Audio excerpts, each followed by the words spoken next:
A gente entrando na reta final do nosso programa, queria só registrar uma reportagem importante da Folha de São Paulo, que está em destaque na nossa home agora também, em torno de um resort que uniu um fundo ligado a Daniel Vorcaro e parentes de Toffoli, que hoje pertence a advogados da JBS. Muitos personagens misturados aqui, então contando essa reportagem do José Marques e da Luísa, do Lucas Marquezine, gente. Um resort que tinha como acionistas os irmãos e um primo do ministro Dias Toffoli, do STF, e um fundo ligado à ciranda financeira toda montada por Daniel Vorcaro, hoje está sob o controle de um advogado goiano que atua para a JBS, dos irmãos Joesley e Wesley Batista. O atual proprietário do resort Taiaiá, em Ribeirão Claro, é Paulo Humberto Barbosa, que entrou para o negócio em fevereiro de 2025. Ele comprou a participação, que era da Maridit, empresa de José Carlos e José Eugênio Dias Toffoli, irmãos do ministro do STF. Na época,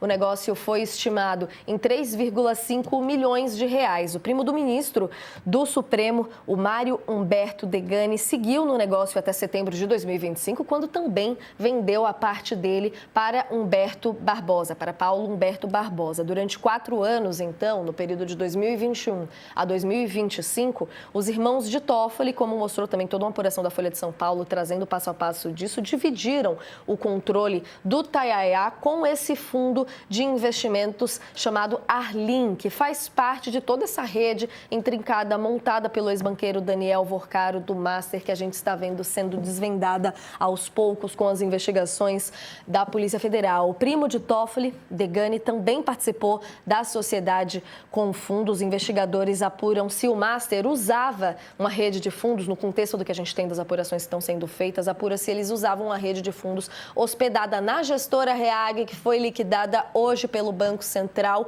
para inflar o patrimônio deles artificialmente. Esses recursos se originariam em empréstimos simulados do Master para empresas que, ao invés de usar o dinheiro, aplicavam esses fundos que, por sua vez, produziam uma valorização acelerada e, muitas vezes, sem comprovação dos ativos, sem comprovação dos ativos. A suspeita é que o dinheiro desviado do Master irrigava o que os investigadores chamam de laranjas do Vorcaro. Quanto mais a imprensa, os investigadores entram nessa história, mais pontas vão aparecendo, mais deixamos aqui então um registro de mais essa reportagem agora então da Folha de São Paulo, mostrando um resort que uniu um fundo ligado a toda essa rede que está sendo investigada em torno do Vorcaro e parentes do ministro Dias Toffoli, que nas nossas análises aqui hoje ao longo do programa trouxemos também agora em um desconforto com a Polícia Federal, em que o governo corre para ter reuniões e tentar acalmar da melhor forma possível, chegar em consensos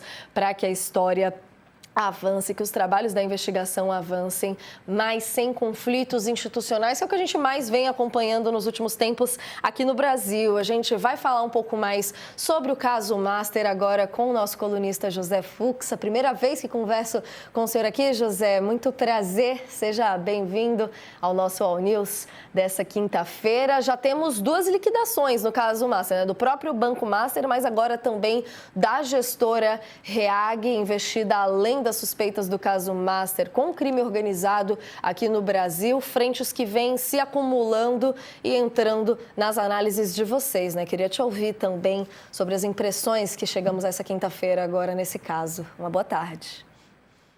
Boa tarde, Natália. É verdade, fazendo a minha estreia aqui na edição da manhã do All News com você. É um prazer poder participar desta edição.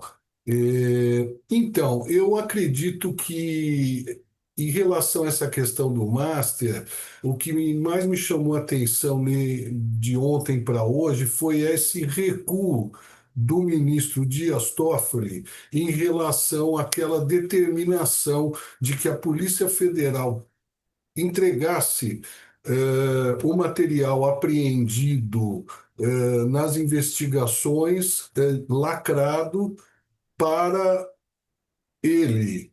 E depois, diante das reações que foram muito fortes, ele acabou recuando e passando o material, solicitando à PGR que abrigasse esse material, que esse material fosse entregue pela Polícia Federal à Procuradoria-Geral da República, e que a Procuradoria fizesse, então, a análise deste material. Essa mudança de atitude do ministro Dias Toffoli, ela é complicada porque até ontem ou anteontem, a Polícia Federal, ela era um órgão que vinha sendo requisitado pelo Supremo Tribunal Federal nas investigações da chamada trama golpista, nas investigações dos chamados atos antidemocráticos. A Polícia Federal vinha atuando de uma forma muito próxima, com extrema confiança dos ministros do STF.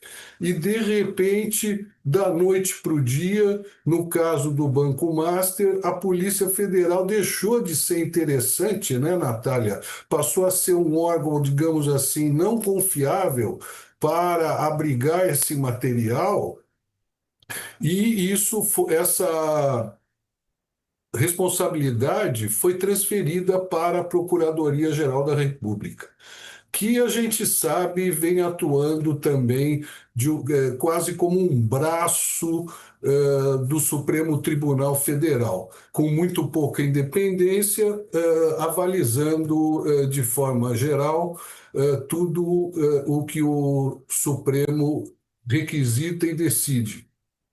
Então, acho que isso levanta uma questão, Natália, que o que tem aí nesse material, né, tão importante a ponto de um ministro do Supremo Tribunal Federal primeiro requisitar que a Polícia Federal o entregasse lacrado e depois repassar a análise desse material para a Procuradoria-Geral da República.